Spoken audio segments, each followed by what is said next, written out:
Hey, how's it going everyone? This is the Anime Man and welcome to Katawa Shoujo. So this is a visual novel that has been around for quite a while, and I know there are some of my friends actually that have already played this game, and I've seen heaps of YouTubers who've already played this game. Although I haven't actually seen their gameplay of it, I have seen that, a lot of people have played this game because apparently it is a fucking fantastic visual novel. Even though I don't know what it is about. I know it has something to do with like disabled girls or something. So I'm guessing it's gonna be like a feels fest. And when I asked you guys a couple of days ago which visual novel I should play next, a lot of you guys said that I should play this game, and a lot of you guys have actually been saying for a while that I should play this game. So I'm definitely gonna. Oh, I'm not definitely, but I'm gonna start playing this game. So I went to the options, and there's a thing to disable adult content. This is the Anime Man we're talking about here, so we ain't gonna disable adult content. We're gonna go straight into the nitty gritty of it. Now, I have no idea how long this game is. I'm guessing it's gonna be a feels fest. I'm guessing I'm gonna have to get my voice acting on. So, I hope you guys join me on this little adventure. Let's begin. I'm actually going to use my gamepad, even though obviously there's not going to be a lot of things going on. Ooh. A light breeze causes the naked branches overhead to rattle like wooden wind chimes. This is a popular retreat for couples in the summer. The deciduous... God, this going into hard vocabulary already. Trees provide a beautiful green canopy, far out of sight of teachers and fellow students. But now in late winter, it feels like I'm standing under a pile of kindling. I breathe into my cupped hands and rub them together furiously to prevent them from numbing in the cold. Hisao. Okay, main character I'm guessing? Just how long am I expected to wait out here anyway? I'm sure the note said 4 PM. Ah yes, the note. Slipped between the pages of my math book while I wasn't looking. As far as cliches go, I'm more a fan of the letter in the locker, but at least this way shows a bit of initiative. Ooh, he got a love letter. As I ponder the meaning of the note, the snowfall gradually thickens. The snowflakes silently falling from the white-painted sky are the only sign of time passing in this stagnant world. Their slow descent upon the frozen forest makes it seem like time is slow to a crawl. The rustling of dry snow underfoot startles me, interrupting the quiet mood. Someone is approaching me from behind. Hisao? You came? A hesitating, barely audible question. However, I recognize the owner of that dainty voice instantly. I feel my heart skip a beat. It's a voice I've listened to hundreds of times, but never is more than an eavesdropper to a conversation. I turn to face this voice, the voice of my dreams, and my heart begins to race. Oh, that's cute. Iwanako? Iwanako? Wow, that's an interesting name. I got a note telling me to wait here. It was yours? Damn it. I spent all afternoon trying to come up with a good line, and that was the result. You fucked up, son. Pathetic, indeed. Yes. I asked a friend to give you that note. I'm so glad you got it. A shy, joyous smile that makes me so tense I couldn't move a single muscle even if I tried. Oh, my heart's skipping. My heart is pounding now, as if it were trying to burst out from my chest and claim this girl for itself. I actually quite like the art style, it's cute. So, here we are, out in the cold. Once again, the wind stirs up the branches. The cacophonous noise is music to my ears. Iwanoko flinches ever so softly against the gust of wind. As it passes, she rights herself, as if supported by some new confidence. Her eyes lock with mine, and she lazily twirls her long, dark hair around her finger. I really like it when girls do that, actually. I think it's actually, even though it's cliche, I actually think it's quite cute. All the while, the anxious beating of my heart grows louder. My throat is tight. I doubt I could even force a word out if I tried. You see, I wanted to know if you go out with me. Oh, we got a confession straight from the beginning, dog! I stand there, motionless, save for my pounding heart. I wanted to say something in reply, but my vocal cords feel like they've been stretched beyond the breaking point. Hisao? I reach up to try to massage my throat, but this only sends spikes of blinding pain along my arms. Hiso? Oh god, what the fuck? My whole body freezes, save for my eyes, which shoot upon open in terror. Oh god. Oh god. Hiso! The beating in my chest suddenly stops, and I go weak at the knee. Did he just have a fucking heart attack? The world around me, the canopy of bare branches, the dull winter sky, Iwanako running towards me. All these fade to black. The last thing I remember before slipping away are the sounds of Iwanako screaming for help, and an incessant clatter of the branches above. Holy shit! We're like 5 minutes into the story, and shit just suddenly hit the wall. 4-Leaf Studio. Oh, it's done by 4-Leaf. I actually know Katawa Shoujo. I actually know this studio. I forgot what else they did, but a long time ago I played one of their visual novels. Oh, wow.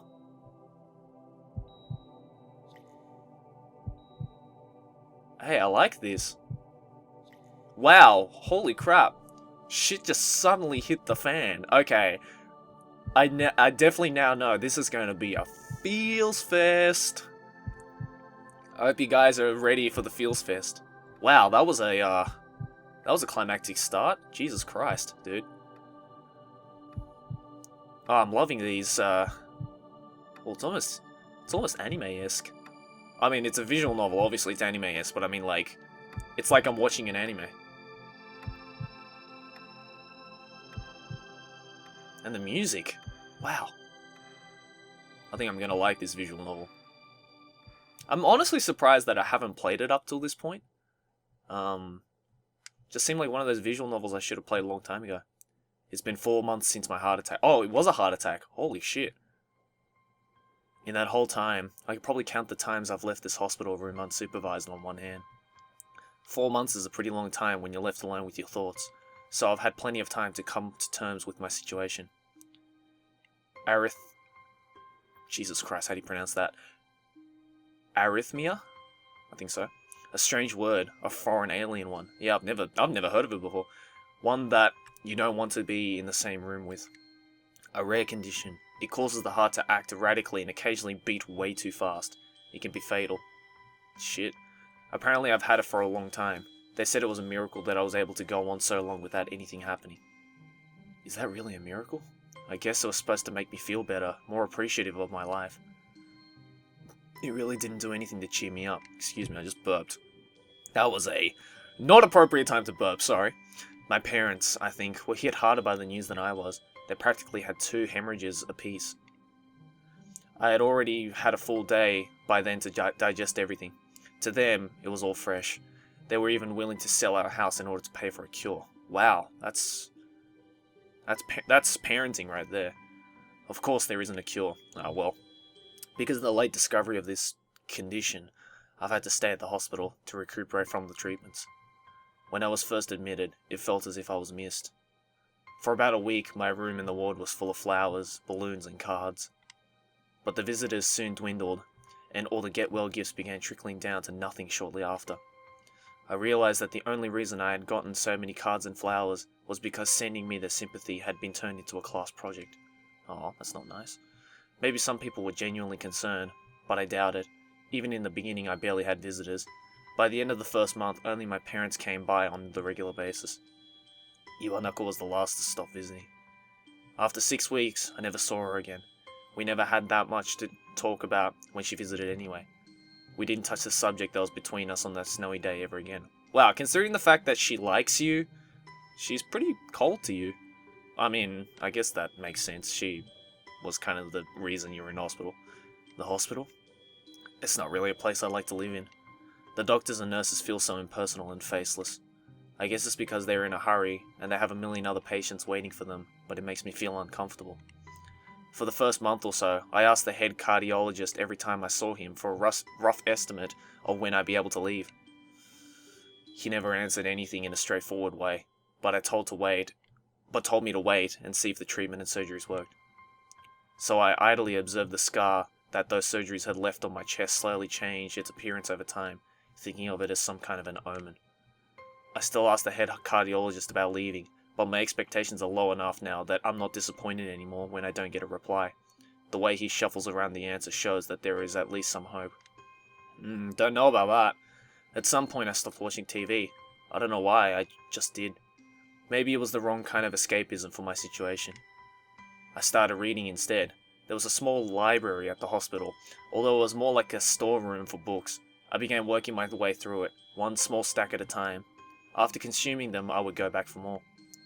I found that I liked reading, and I think I even became a bit addicted.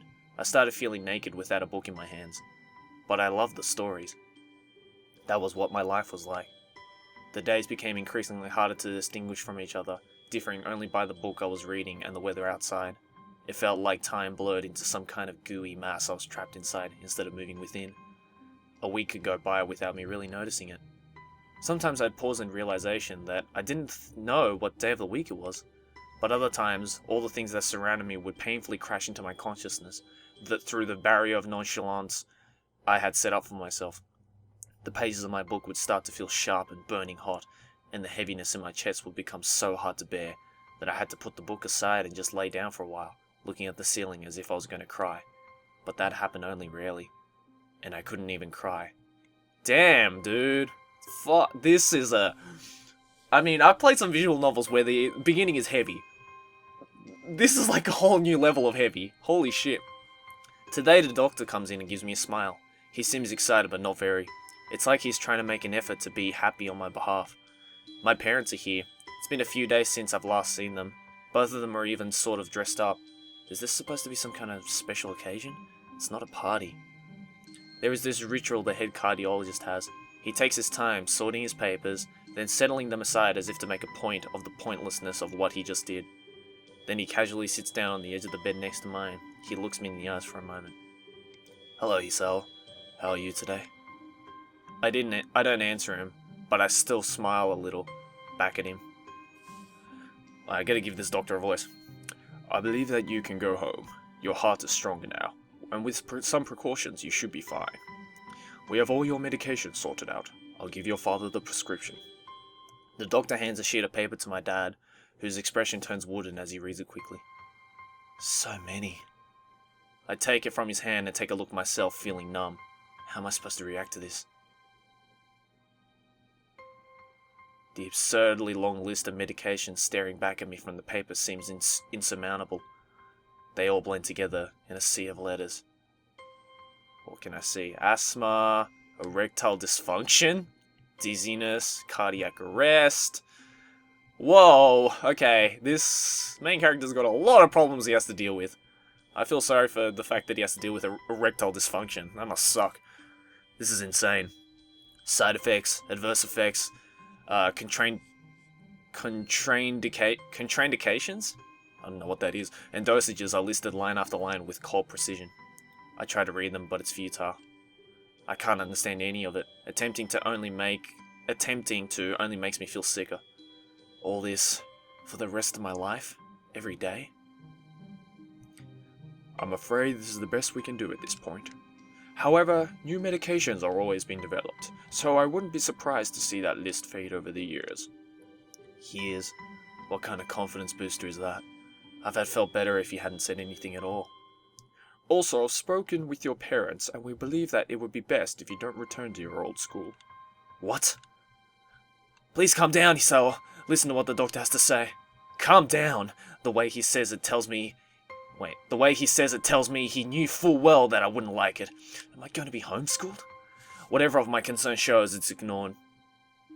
We all understand that your education is paramount. However, I don't think that it's wise for you to be without supervision. At least not until we're sure that your medication is suitable. So I've spoken to your parents about a transfer. It's a school called Yamato Academy that specializes in dealing with disabled students. Disabled? What am I... It has a 24-hour nursing staff, and it's only a few minutes from a highly regarded general hospital. The majority of students live on the campus. Think of it as a boarding school of sorts. It's designed to give students a degree of independence while keeping help nearby. Independence? It's a school for disabled kids. Don't try to disguise that fact. If it was really that free, there wouldn't be a 24-hour nursing staff, and you wouldn't make a hospital being nearby a selling point. Of course, it's only if you want to go, but your mother and I aren't really able to homeschool you. We went out there and had a look a couple of weeks back. I think you'd like it. It looks like I really don't have a choice. Compared to other heart problems, people with your condition usually tend to live long lives. You'll need a job one day, and this is a good opportunity to continue your education. This isn't an opportunity. Don't call it an opportunity. Don't call it a goddamned opportunity! Well, you should be excited at the chance to go back to school. I remember you wanted to return to school, and while it's not the same one, a special school, that's an insult. That is what I want to say. It's a step down. It's not what you think. All the students there are pretty active in their own sort of way.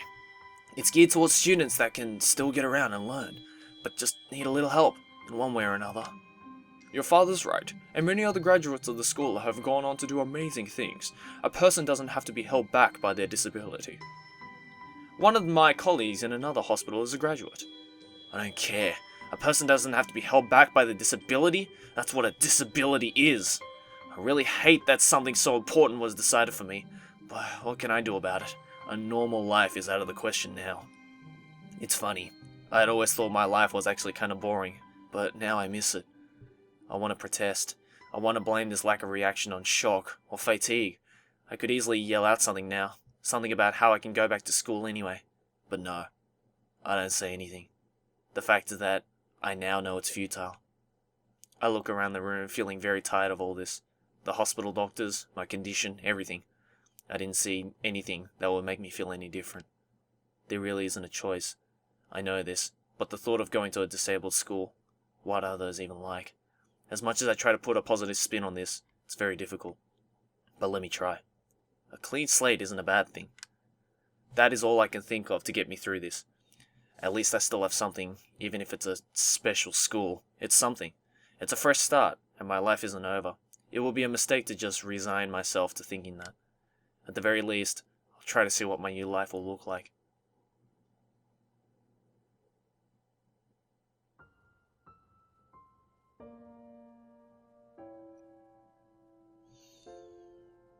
Oh, man. Act 1. Jesus Christ. Alright guys, I'm actually gonna end this episode right here. Holy shit, that was a, oh my god. That was a heavy fucking prologue, dude. Wow. I mean, I knew this was going to be like a feels fest, but... Whoa, that was heavy beyond words. Ooh, boy. So anyways guys, hope you enjoyed this prologue. I just want to say, if you've ever been in a situation like this, like, you know, right now you might be watching this video from a hospital, or if you have some kind of disability, then just know that, like, I'm there for you guys. Really, I am. And, you know, hopefully I'll be able to better understand you guys who are in those kinds of unfortunate situations, because I really do feel for you, and even just, like, you know, that was a powerful prologue because I already feel like I'm so lucky to not be in a situation like that, and I kind of take that for granted. I might be getting a bit too deep with this prologue. I mean, we still have so much more of this game to go, and I'm actually really excited to see what this game's like. So anyways, guys, hope you enjoyed this first episode, and let's see where this story takes us. Thanks for watching. As always, like, favorite, enjoy, subscribe for any banner. Keep watching anime. Jane!